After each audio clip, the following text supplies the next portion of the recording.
Hello and welcome to Stow's Great War Aerodrome. Again, this is another of our videos on objects that we have in the museum.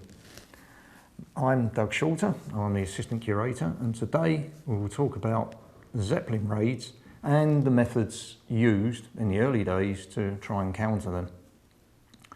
Now, on the 19th of January 1915, two German Zeppelins attacked King's Lynn and Great Yarmouth, causing quite a bit of damage and a few casualties. Now, in order for this to stop, the government and the military devised methods in which to counter the Zeppelin menace. To this end, a Lieutenant Rankine of the Royal Navy, an engineer, came up with a Rankine Dart.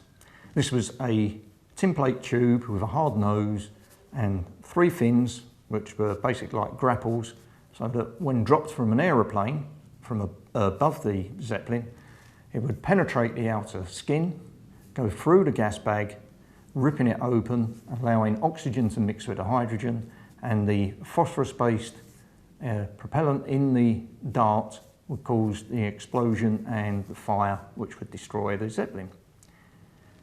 Now, unfortunately, we don't have an example of that in the museum, but we hope one day we will do.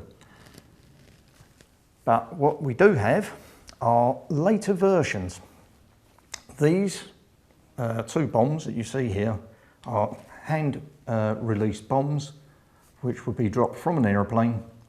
The plunger striking, or when the plunger hits the side of the Zeppelin at the top, and the weight, sheer weight of the bomb, weighing about 1 kilo, this particular one, would rip through the outer skin, through the gas bag, and with the plunger pushed in, it would ignite the phosphorus-based propellant inside, blowing the sail cap off.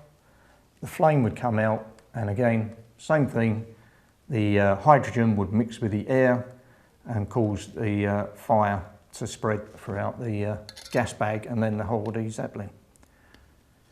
Now that's one version, and I would like to thank the Flowers Beaumont collection for allowing us to show this, and this is now, or will be part of our new display, the Saint-Omer exhibition, which as soon as the lockdown and everything else is ended and we are open again, we would love you to come and see. This is the second type of bomb.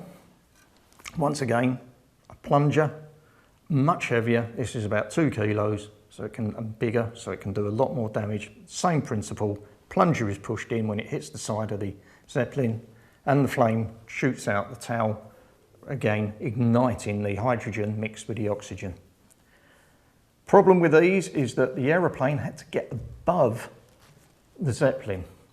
Now, in the early days, we are talking about the aeroplanes which were really just designed for observation.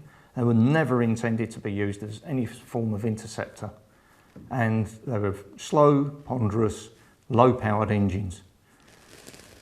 The type of aeroplane we're looking at are the ones you can see in the picture here, the BE-2. And the BE-2C, which would have been around in 1915 and early 1916, were very underpowered. They took 50 minutes to get to 10,000 feet and the top speed of around 62 miles per hour. There was no way they would even catch a Zeppelin unless they managed to work out exactly the route they were taking and intercept that way. Plus they had to get above the Zeppelin, and if they were spotted, the Zeppelin could outclimb them any day. So that was one of the biggest problems. There is no record that we know of these bombs ever being successful, and if anything, they were probably more danger to people on the ground than they were to the Zeppelins themselves. So that's that, and I hope you found something of interest from that, and we will look at a different method of interception later in another video.